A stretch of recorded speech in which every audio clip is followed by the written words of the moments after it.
tell the younger generation who are so much in pressure right now to build something? Every day we wake up and we think we want to do this. What should they know that, nobody tells them? Keep improving yourself 1% every day. It doesn't matter what you are or where you are. If you do your karmas and do it consistently, persistently every day, you will be not achieving life, but be a super success. I've heard them say a lot about the data centers, the GCCs and everything. Would it be wrong for me to say that, Hiranandani of having a data center as a parallel thing, or what is the shift like? Data center is the new infrastructure for India. We are one of the largest players now in the country. So we will have cloud, we will have all the other things. AI backbone of India will be on our data center Yota. What is it in totality that you feel still lacks in a country like India? First and foremost, it's policy. The richest city in the country, India, Mumbai, has 50% population living in Jhopatpattis today. Mr. Devendra Fadnavis is working on it, and he's planning that at least in the next 7 to 10 years, this will all go. Redevelopment of housing will take place. So all these have been policies which have gone wrong over a period of years, which we have not corrected early enough. Good morning, Dr. Niranjan, and thank you so much for being a part of my journey. It's perspective, as I love to call it, Nazariya. My pleasure to be with you. I understand that there's a different way in which you look at Nazariya, so I'm looking forward to it. Sure. Dr. Niranjan, I've heard you speak to many people, a lot of conversations that you've had, and you've always said that, you are a son of Dr. Lakhumal Hiranandani, who was a Padma Bhushan awardee as well. And you come from an era that was known to have an assumed responsibility of a son, that expectation of inheritance. How did you deal with that entire story? Very difficult, because I was very close to my father, and at that age didn't want to disappoint him. But I realized that that was not the career for me, because also because it looked as if it was too hard work at that point of time at the young age. And luckily for me, my elder brother was already a doctor and working towards ENT. So I think I managed to escape in between the fact that I didn't want it, and somehow or the other managed to convince my father that it was okay not to be a surgeon. And you've been a CA, and what was the eureka moment for you when it came to real estate? To be honest, every day is a eureka moment for me, because I'm still learning. Yeah. I'm still hopefully growing, and also creating, looking at new ideas, new thoughts, new visions, new projects. So it's not about one eureka moment. I think it happens very frequently. So I don't think I can think of anything. Many times people ask me, that's your beautiful building that you've made. Yeah. And then I look back at that building and I say, yeah, it is beautiful. But my thoughts are already on the next building.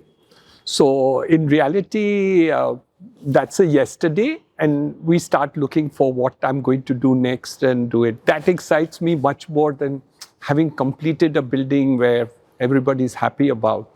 So, of course, I like it. It's not that I don't like the buildings that we have made and people compliment us for it.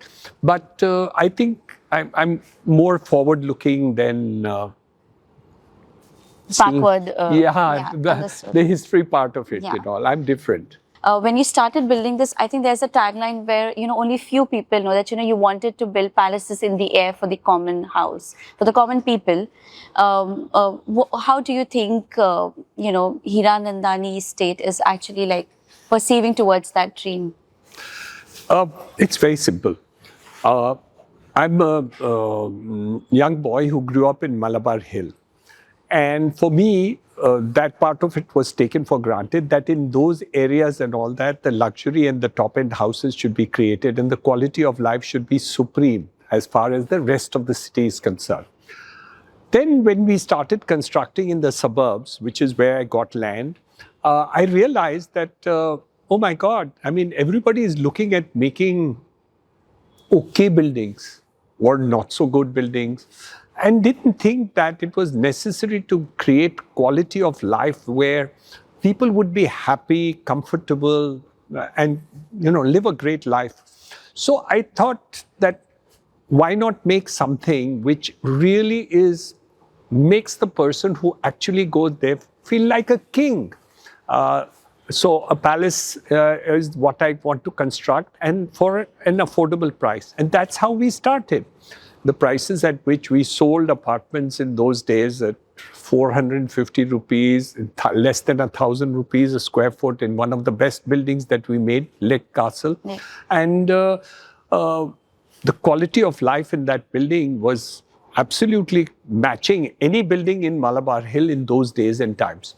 So I think that objective was achieved pretty early in the day.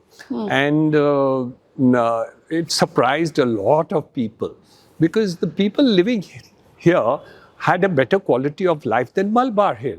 They had everything that was required, gardens, schools, colleges, hospitals, everything that we created in one township.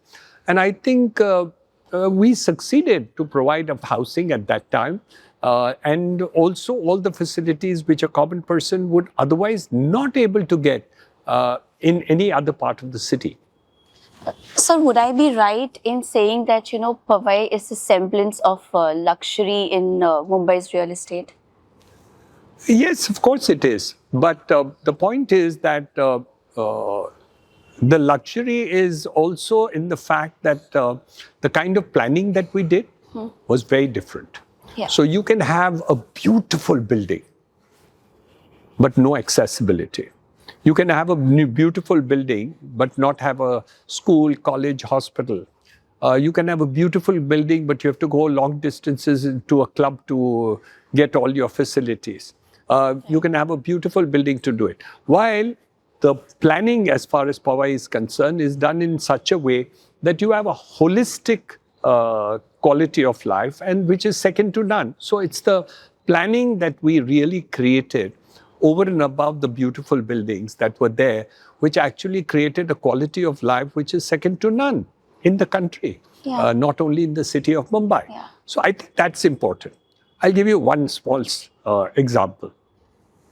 You know what people compliment me for Powai, which people don't talk about? Yeah. Pavements and footpaths. Right, the urban... Anybody can walk in a footpath and reach any part of the Powai area without any problem whatsoever. Right. And that's a luxury as far as city of Mumbai. Yes. I mean, in in many parts of the world, it would be considered okay. Yes. But in city like Mumbai, without a single encroachment in the entire pavements of 250 acres of developed land, more than 35 years, extremely difficult to keep it, unencroached. Yeah. So you come from age wherein you've also seen, the British Raj, the ULC, the Act and, everything.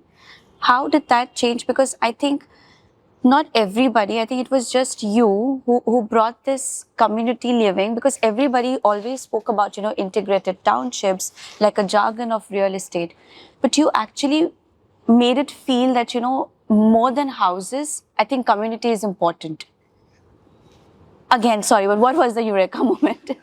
So lots of Eureka moments in order to convert that. The first and foremost was the scrapping of the Urban Land Ceiling Act. And that was necessary because it was not providing housing at all.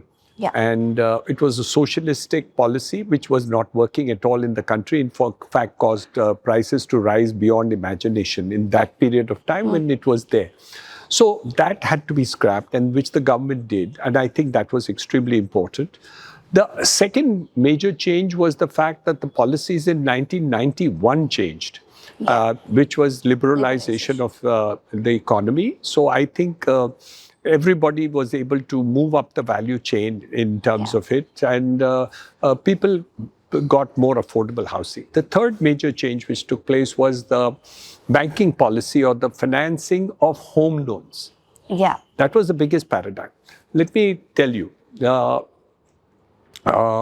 1990, before that, the interest rates on home loans was 16 to 18%.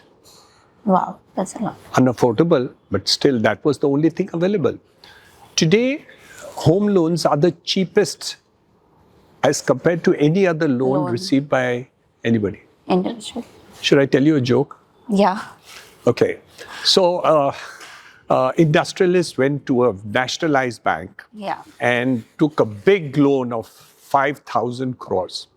And he got it at a very good price at 10%, 12, in those days, 12% interest. And he was very, very, very happy. 5,000 crores at 12%. In those days, very good rate.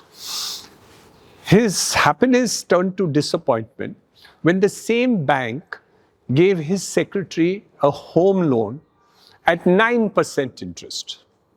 Wow. So who had a better credibility than that?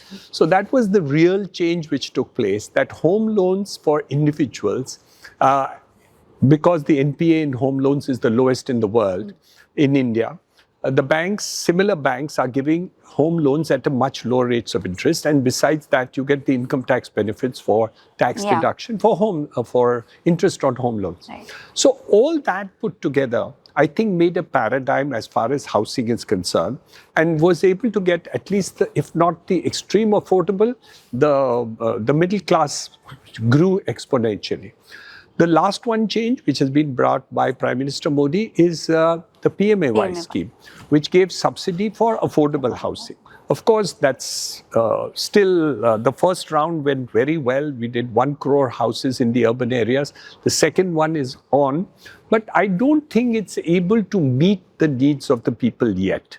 I think a lot of changes are required to do it. So several paradigms have happened over a period of years, which I think have been important landmarks for the housing industry and for home buying. Right. So usually, when we talk about India and, the affordable housing, what is the major drawback that we are still facing? Because I feel that, although the scheme is there, the people are there, still there is something lacking. Is it the lack of community sense what people are lacking? Or is it the employment factor? What is it in totality that you feel it still lacks in a country like India? First and foremost, it's policy. Yeah. The richest city in the country, India, Mumbai, has 50% population living in jhopatpattis today. Yeah, that's a lot. So obviously a lot of things are wrong. We need to correct it. Mr. Devendra Fadnavis is working on it, and he's planning that at least in the next 7 to 10 years, this will all go. Redevelopment of housing will take place. So all these have been policies which have gone wrong over a period of years, which we have not corrected early enough. So those changes are now taking place. That's one. Second, we needed to create alternative spaces of growth, which were not done in the city of Mumbai. Density regulations, FSI regulations, policy matters, infrastructure, all that was not done fast enough for the purposes of the growth of the city. We are now trying to correct that by creating Mumbai 3.0. Yeah. That's where the new city, which Mr. Fadnavis has planned, and we are hoping with the new airport, with the new center of gravity being across the harbor, with the MTHL being constructed, the Atal Setu, all that is going to make a new paradigm. So the mistakes we made in Mumbai city in terms of planning and policy measures which went wrong for the last 70 years, we're trying to now correct, at least in the new place, that will not happen.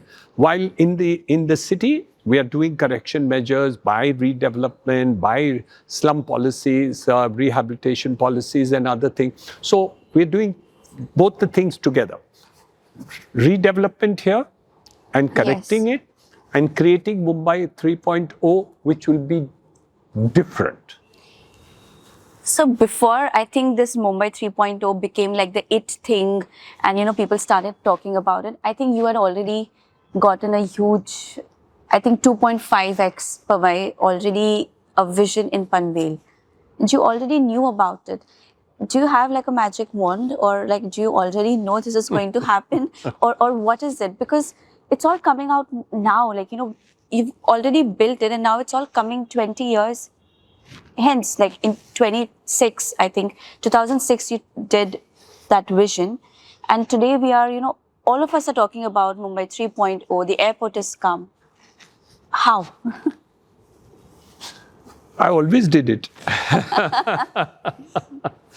So I did a vision for Powai when Powai didn't exist. So there was a vision far ahead of what was there on the ground. Right. When I went to Thane, same thing. Yes. The vision for Thane Hiranandani estate came much before anybody built anything in Thane Godbandar Road. Same thing is happening in Panvel, where Hiranandani Fortune City, we acquired the property much before Atal Setu, before the airport was planned to execute, etc. So that's a vision that we have to have if you have to be. It's natural. It's just come out like that, you know? Yeah, so it's a vision. So you continuously practice a vision.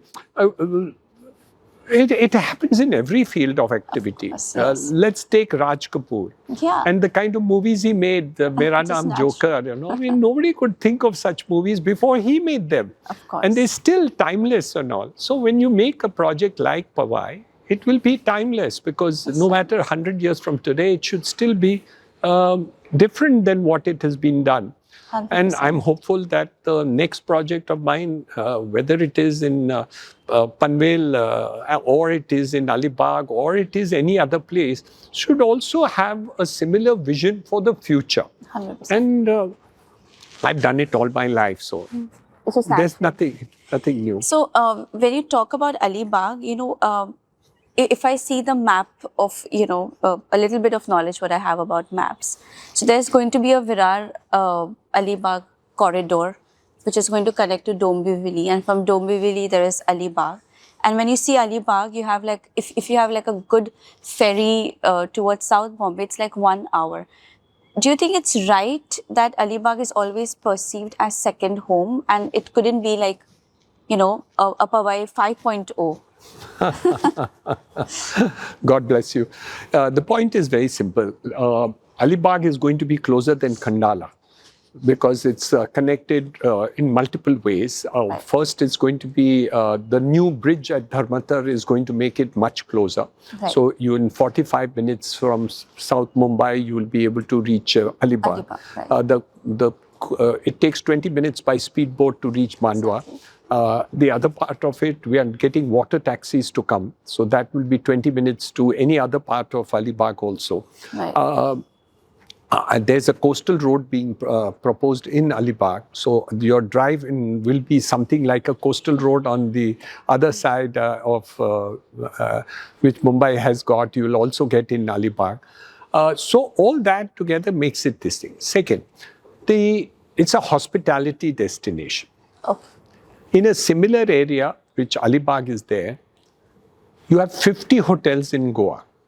And we have only one 5-star hotel in Alibag. It's my prediction, and let's see if that also comes true, that will be 25 hotels in the next 5 years will come up in just Alibag itself. Because it's a hospitality destination. It's one of the best beaches that you can possibly have. And the connectivity is so good. And the rich and famous are already there. Lots of film stars and lots of industrialists already have their place. So people follow the leaders of this kind.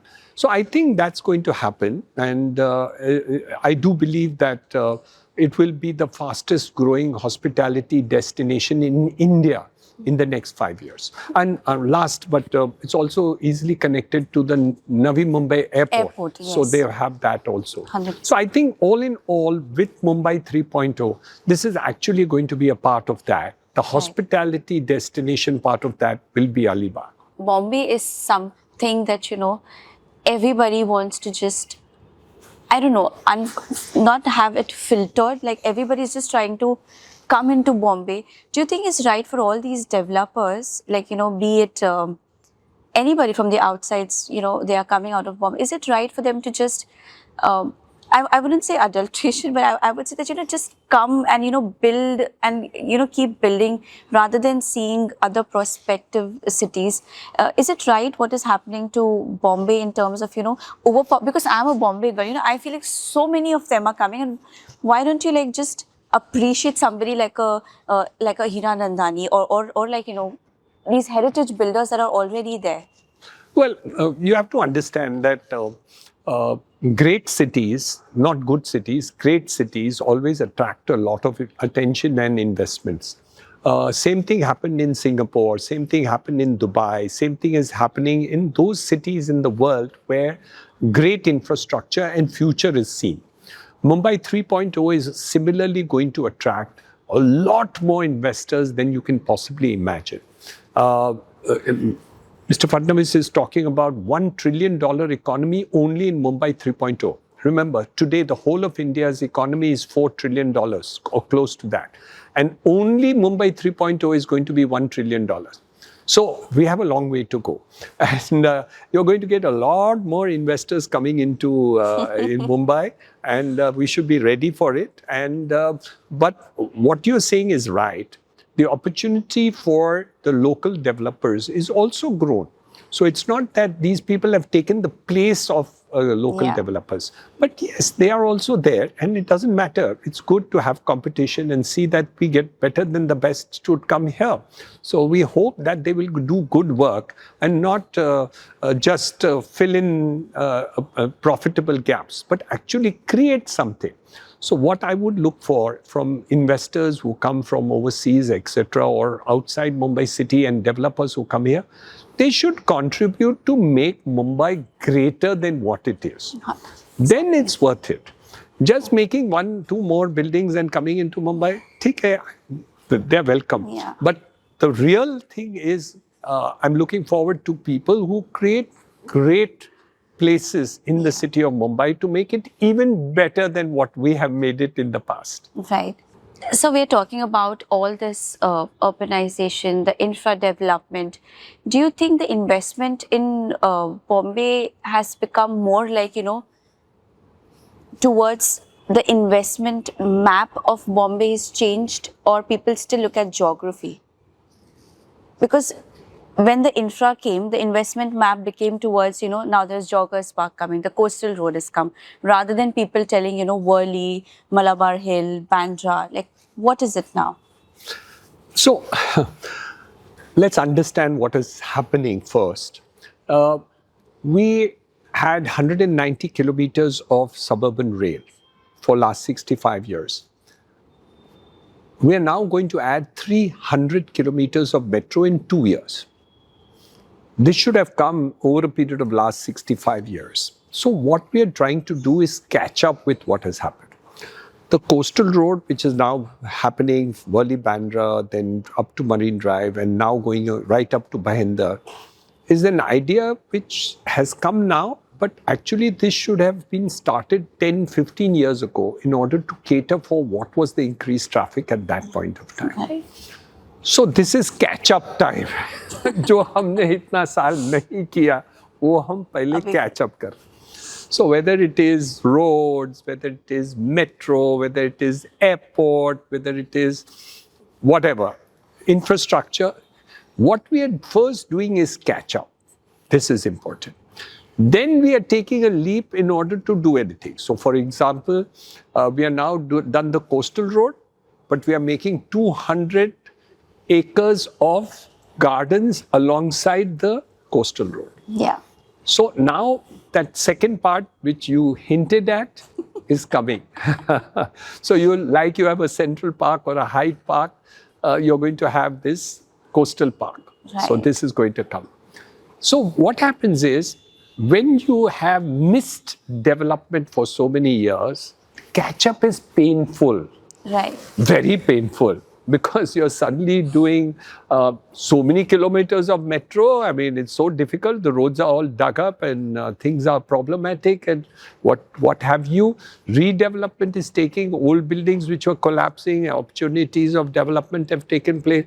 Now, all that is happening in 5 years, which should have happened over the last 50 years. We didn't do this redevelopment. The old buildings were collapsing. You had 20,000 plus cessed buildings where MHADA was supposed to look after those buildings of old tenancies. So first, three parts: the catch-up time for infrastructure, the catch-up time for buildings which were collapsing, and the third is to see how you can move forward to create the Navi Mumbai or Mumbai the next generation should have. Right. So all this is happening together. So it's quite difficult for us to imagine because the process by which it's happening is painful. Right. Very difficult. I'm with you in that. But you know, if you want to do the whole of Dharavi and you want to do it in 7 years, it's a big challenge. I mean, probably the biggest slum in the world, we are really going to clear in 7 years. It's a positive thing, but obviously a lot of work is going to go into it. So you're right that you know, a lot of disturbance is taking place for the things which were there, and some of it has changed radically, and the process is killing. Yeah. But you know, we had to do the catch up of what was not done. And hopefully that will change very good. And young people like you will enjoy the new generation life. If I'm there, I will also Yeah, of course. So, of course, may God give you the longest life. Sir, Ayodhya ko usually एक spiritual जगह माना जाता है. You know, it's a place wherein people, you know, think that, you know, it's the most spiritual land in India. Is Hiranandani again having a blueprint for like of Powai? Well, I made a beautiful building in Udaipur, Natwara, Natwara for the temple of Srinathji. We haven't looked at Ayodhya in that sense of the term, but a lot of other people have. We'll pick up another destination. Why should we pick up something which somebody has already picked up? Kuch naya, kuch karenge. Yes. Sir, I've also, you know, the second generation of, I've heard them say a lot about, you know, the data centers and, you know, the GCCs and everything. Would it be like wrong for me to say that, you know, Hiranandani, the entire empire, is also thinking of having a data center as a parallel thing, or what is the shift like, you know, from... So data center is the new infrastructure for India. Right. And the future of India is the backbone infrastructure for data processing, AI, and the entire thing is based on data centers. And we are definitely into it. We are one of the largest players now in the country and already. We are probably looking forward to much more in the data center arena. So we were constructing data centers for the last 10 years for different companies. Now we're constructing data centers for our own thing. So we will have cloud, we will have all the other things. AI backbone of India will be on our data center Yota. Perfect. Revolution of Indian Real Estate Prospect and Challenges by Dr. Hiranandani was, I think, your thesis that, you know, you had done. In one line, if I want to understand your entire thesis, which of course it's going to be difficult, but what would you say about that? I think that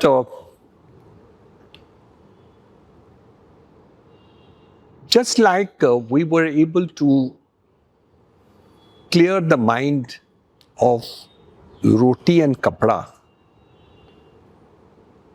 makaan ko bhi hum pura kar lenge. We want that shelter for all, affordable shelter for all, should come in the next 5 to 10 years. To make that happen, we have to plan the growth in this segment in different ways. So, for instance, while we make affordable housing, we need to think of rental housing. Why? Because you can't expect everybody to own a house in the country. We need to see that every segment of people are able to get a house which is affordable to their income levels that are there. So Mr. Ambani can have his Antilla, while somebody else, who maybe the driver of my car, should be able to get a rental house based on his salary. So both these segments which should be catered for. Second, the quality of life of people should become 10,000 times better. Right. For instance, travel time or the quality of travel to your workplace and coming home today is terrible in the urban cities. We need to completely change that. Powai is just an example of a mini city that we have created and where the quality of life is improved. We need to do that for the holistic cities and think that plan to be possible. And this is now feasible in Mumbai 3.0, so that we have learned from what we have done, not done in Mumbai. And of course, Mumbai is 200 years old, the British onwards, and it came. Right. While this is fresh, so it will be well planned and created and do it. So I think we need to do all the three. One, master plan places better so that the quality of life of people are better. Number two, to actually implement so that it is seamless to go to work, to come to work, go to the hospital, reach the hospital, travel time, gardens, play areas, clubs, everything, all that. So if that all is done holistically, I think that's the future of what the planning will be and what the future of the country will be and the quality of life of every person will be. Perfect. And that will happen. Definitely. Some very candid questions, if comfortable, then okay. So what do you think about, people are actually just talking about luxury residences, branded residences. Do you really think it's important? Because at the end of the day, an individual just stays at, in a 200 square feet for himself. Is this tax really important when it comes to housing? Or what should a average or a common man's requirement be? And is it a right thing that, all these tags are coming in and people are moving towards making themselves feel good about themselves? After COVID, people have realized that the quality of the home is extremely important.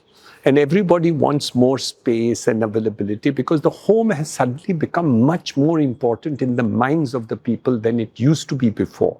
Right. So that change has taken place. The reality is that everybody wants luxury. The lowest priced Maruti car doesn't sell anymore. Nobody wants to buy the lowest end of that car. So I disagree with you completely. Everybody wants a better quality of life. The third part of it is that people are having higher incomes. Where do you want them to make the houses? Go to Dubai? No. They will have it here. Yeah. So it's not that. But we should not make it in such a way that any segment of society is without affordable shelter and a minimum quality of life which is basic. So like you've taken care of food and clothing, where everybody has clothing, maybe a poor person or a rich person and a very rich person, he will go and get the super branded house or his clothes. It doesn't matter what it is. So you will get all the categories which are there.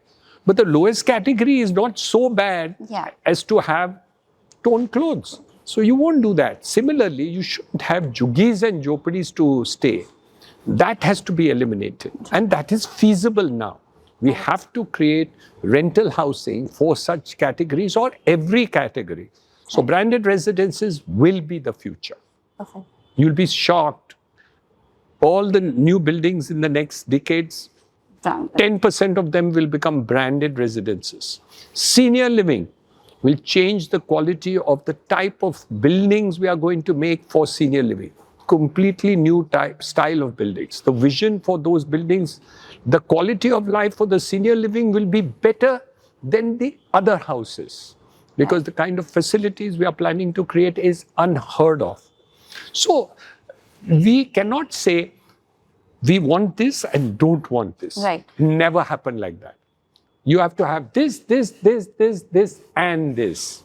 And we have to be the best in the world in each of the categories that we do. 100%. And it is possible to do so now, which was not feasible earlier. So we will do it, and the country will do it. When we have Atmanirbhar Bharat, this will be the main point which is going to be important. And you will see in your lifetime that it will happen. So which is your favorite city and why? Dubai and London, And why is that? because my grandchildren are in those two places.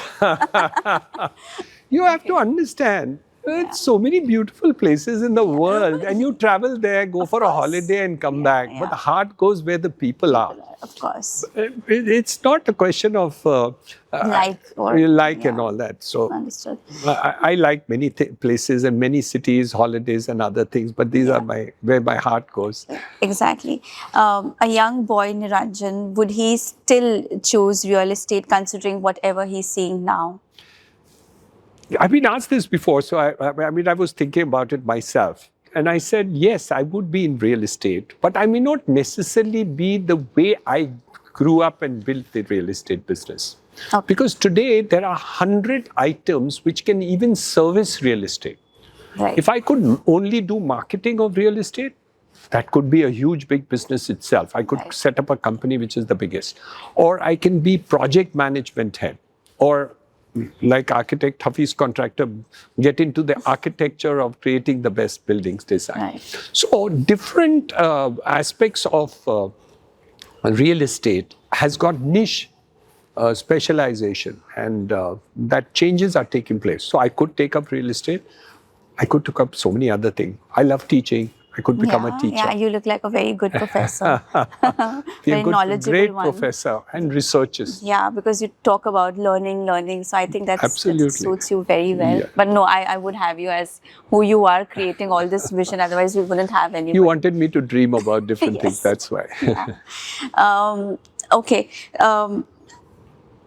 What is one criticism about the Hiranandani real estate empire that you think actually made sense to you and you had it changed?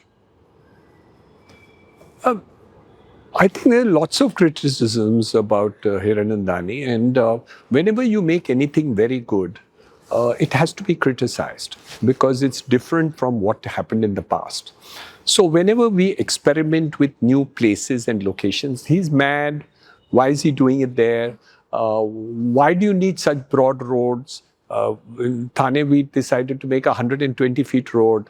Now they say even that 120-foot road is not enough. But when you do it, you get criticized. Why do you need to do this many things? We get criticized for everything. Oh, you wasted this space. You could have used this space for something else while we keep it for open.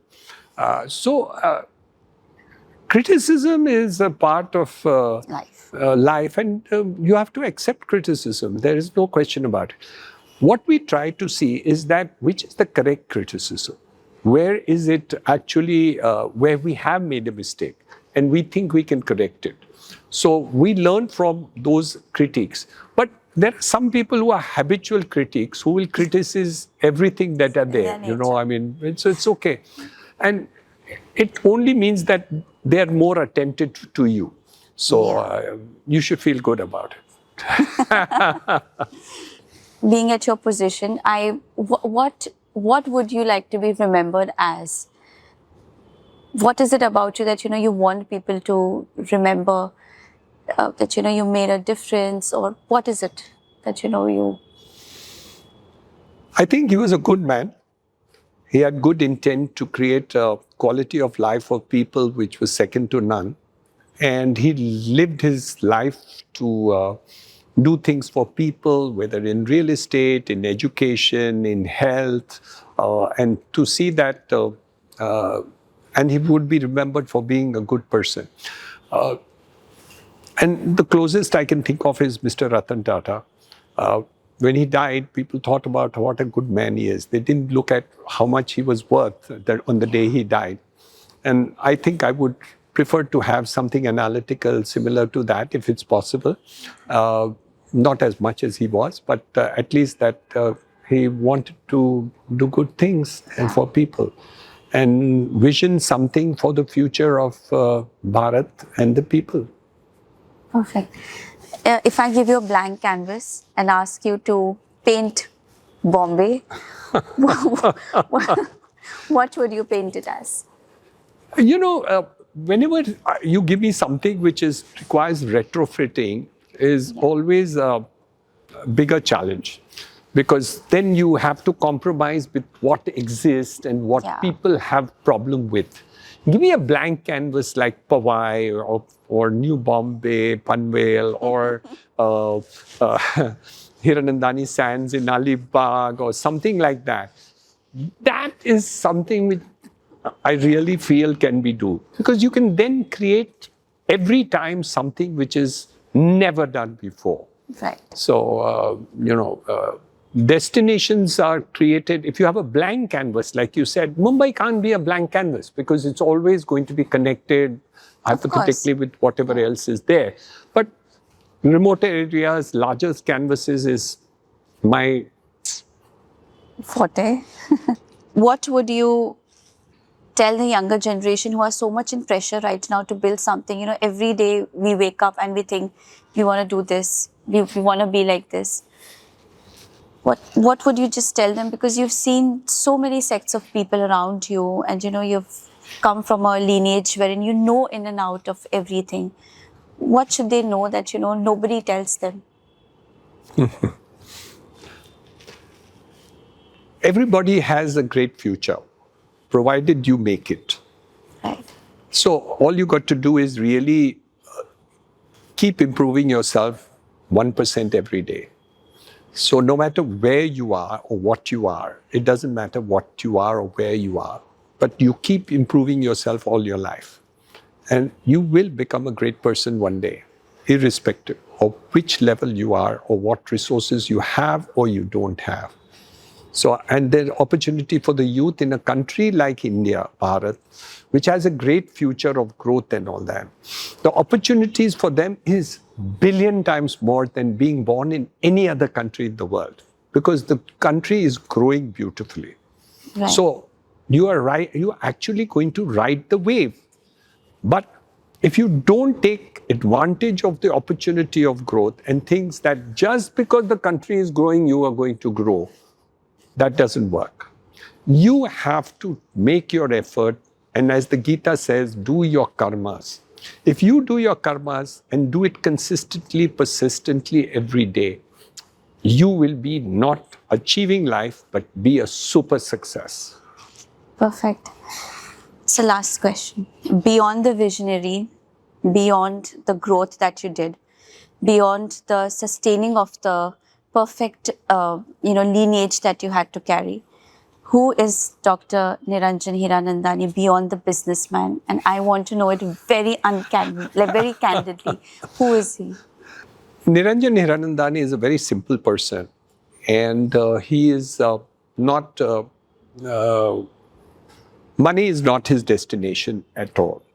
His destination is creativity, his destination is giving, his destination is creating, his destination is doing good for every possible thing that you can achieve. Good in education, good in medical, good in real estate. I think serving. Okay, perfect. Thank you so much. Thank you. It was pleasure having you across, and out of the 40 minutes that I spent with you, I have a different perspective now of what it should be. Is there something in this 40 minutes that you thought I should learn? Because I usually don't ask this to people, but do you feel in 40 minutes, what should I take back from, all of this? See, in life, there's never going to be one thing that you will learn. And you will never learn. If you talk to me 5 times, you may learn 5 different things. So there is never, You come with a background, you come with a history, you come with your own perspectives of everything in life. You have dealt with Hafiz, you have dealt with so many other people like that. So you already have a perspective in life. You can't take away everything that I've said and use it. It's not possible. Nobody does it. But you can always pick one thing that the person has said and keep it in your mind to use that one thing to improve. So I gave a lecture in IIM, okay? And I spoke 40 things. And I spoke to 5 students. Can you believe it? All 5 picked up different things. Wow. So it's not it's like the Gita. The Gita, the book is here with you. There's so much to learn from the Gita or from what anybody says. What you pick up from the Gita, what you pick up from the Gita, what I pick up from the Gita will be different at different times. Because at some point of time, I am focusing on that point of the Gita. And that is what hits me most, or touches me most, or I can use it most. And at different ages, when you have different challenges in life, the Gita will teach you different things. So whatever Niranjan Hiranandani has said, it's not important what he said. What is it of what I said is connected with you.